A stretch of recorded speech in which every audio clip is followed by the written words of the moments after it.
Hüdapar olarak bu hafta Şanlıurfa'nın anatomisini yorumsuz bir şekilde takdirlerinize sunacağız ve yorumunu ise sizlere bırakacağız. Şanlıurfa tarımın başkentidir. Şanlıurfa GAP'ın başkentidir. Ama maalesef neredeyse yarım asrı bulan bir GAP projesi var ve bu GAP projesi halen bitirilmedi. Şanlıurfa'da suya hasret sayısızca dekar arazi halen su bekliyor. Şanlıurfa'da şu anda çok ciddi derecede okul binasına ihtiyaç var. Yer yer sınıf mevcutları 55-60'ı bile geçmiş. Eyyubiye'yi hiç söylemiyorum. Karaköprü'de bile o kadar ciddi derecede okul binasına ihtiyaç var ki şu an Karaköprü'deki okul ihtiyacı Türkiye'nin birkaç ilinden çok daha da fazla. Ve Şanlıurfa'da şu anda 8.000 civarında öğretmen açığı var. Şanlıurfa'da her yıl yaklaşık 400.000 civarında insan mevsimlik tarım işçisi olarak dışarıda çalışmak zorunda kalıyor. Kendi memleketinde iş bulamadığı için Türkiye'nin birden fazla iline gidiyor. Çocukları okuldan geri kalıyor ve zor hayat şartları altında sadece ekmek parasının peşine düşmüş.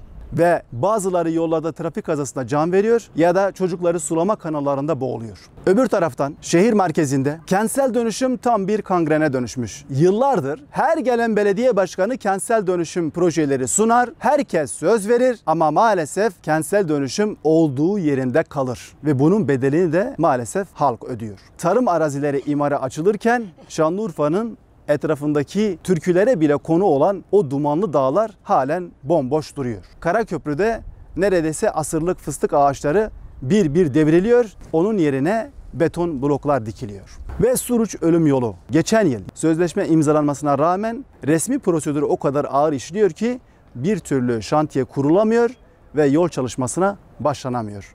Sürekli kazalar oluyor ve hayatlar kaybediliyor maalesef. Ve tüm bunlarla beraber Şanlıurfa'nın her dönem 14 vekili var, bir büyükşehir belediyesi var ve 13 ilçe belediyesi var.